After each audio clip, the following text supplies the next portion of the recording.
Hai semua, balik lagi di channel saya Tio Malendra. Di video kali ini kita akan beda spesial bahas tentang buku Rich Dad and Poor Dad ya kawan-kawan. Di video kali ini kita beda buku Rich Dad and Poor Dad dengan cara bahasa yang sangat mudah dipahami ya di otak kita ya, supaya nyantol di kehidupan kita sehari-hari. Nah, banyak orang sudah pasti pernah dengar ya buku ini, buku legendaris ini yang merubah cara kita berpandangan tentang keuangan. Mindset kita berubah ya. Dari awalnya kita dididik oleh Poor Dad, sehingga kita tahu apa yang dididik oleh Rich Dad. Adalah yang nggak tahu ya dididik oleh ayah miskin, sementara ayah kaya bilang gini, ayah miskin bilang gini. Nah, itu intinya dari buku ini. Jadi kita beda mungkin 5 poin saya ambil supaya video ini dengan ringkas dan penuh makna ya, penuh isi ya intinya di spesial untuk video kali ini. Oke, baik, secara ringkas kita rincikan kepada buku ini. Penulisnya adalah si Robert Kiyosaki. Cerita latar punya dua sosok ayah, Rich Dad dan Poor Dad. Dan intinya dari ini, kalian pernah lihat banyak orang yang kerja keras tetapi dia nggak kaya-kaya, sementara orang bosnya ya malah dia liburan, malah dia lebih kaya.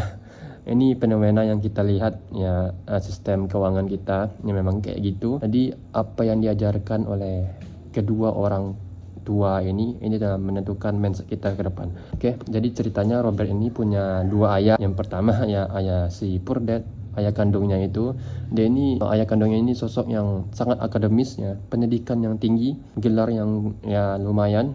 Dia itu pekerja keras sekali, tetapi struggle dalam keuangan. Nah, itu adalah ayah kandungnya yang Poor Dad. Sementara dia sendiri melihat ayah kaya, si Rich Dad, ayah temannya. Justru nggak sekolah tinggi-tinggi ya dia. Ayah Rich Dad-nya nggak sekolah tinggi, tetapi dia ngerti banget cara kerja uang itu kayak gimana. Nah, di sini Robert menemukan, dia menulis perbedaan dua pola ini sangat berlawanan. Ya, jadi pola pikir yang menentukan kita dalam mengatur keuangan tersebut. Cara kecerdasan finansial kita.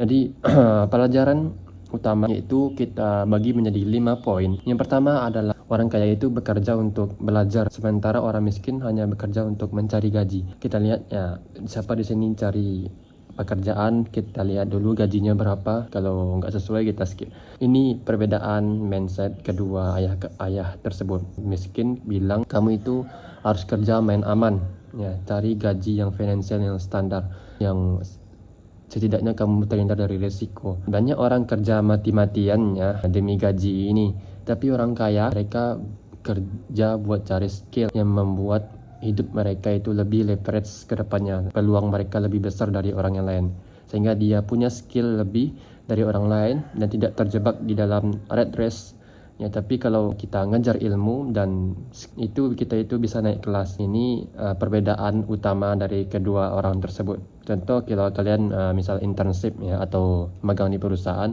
nggak apa-apa biar nggak digaji atau digaji sedikit, nggak apa-apa. Yang penting ilmunya itu ada untuk kepakai untuk kedepannya. Seperti kalian belajar marketing, belajar investasi di situ, belajar coding atau bisnis kecil-kecilan.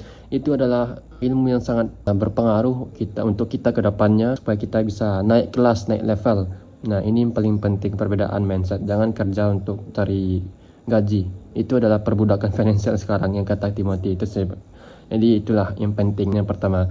Yang kedua adalah aset versus liabilitas ya.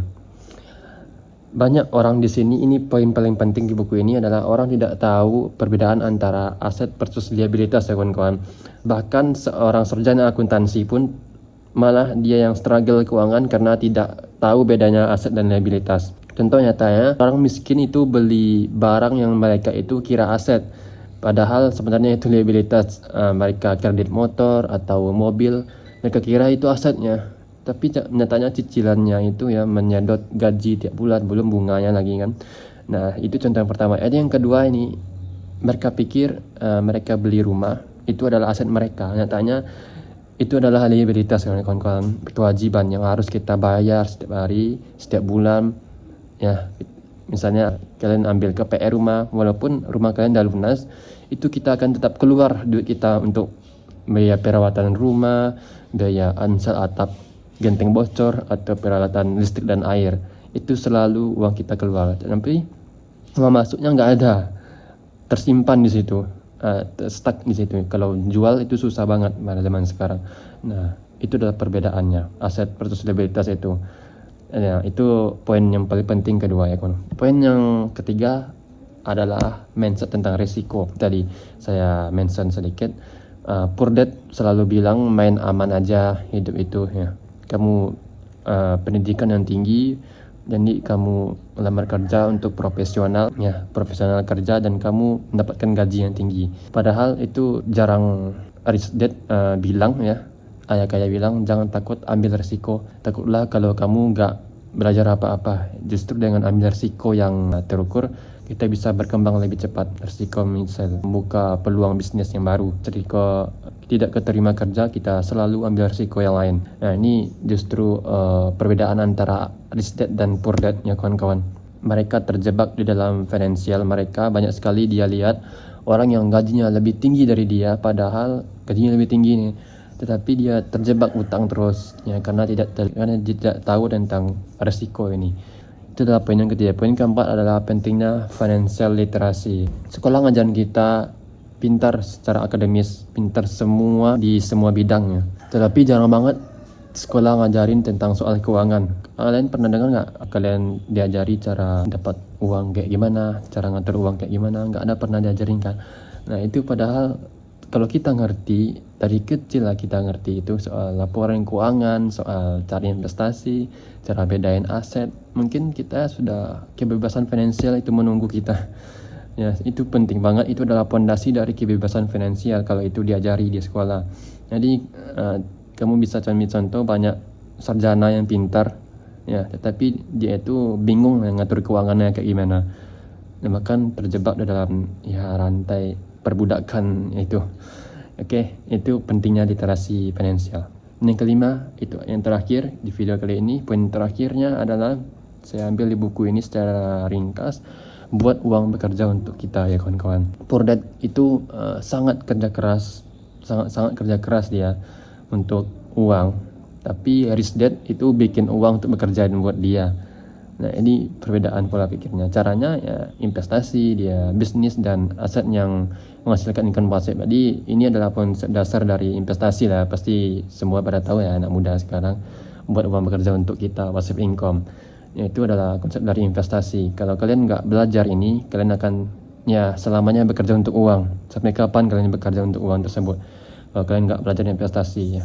Jadi kalau kamu tetap tidur, kamu lagi tidur, uang tetap berjalan untuk kamu ya, bekerja untuk kamu, menghasilkan uang lagi. Nah, itulah yang dimaksud oleh Rich Dad tersebut. Itu konsep yang terakhir yang saya rangkum dari 5 poin penting tadi, supaya kita bisa tahu apa bedanya antara ajaran dari orang tua kaya dan orang tua miskin tersebut. Semoga video ini membantu kalian ya. Kalau kalian suka dengan video ini, jangan lupa like, share, dan subscribe. Semoga kita semua sama-sama sukses ke depan, kita sama-sama berkembang ya. Saya pamit undur diri. Assalamualaikum warahmatullahi wabarakatuh.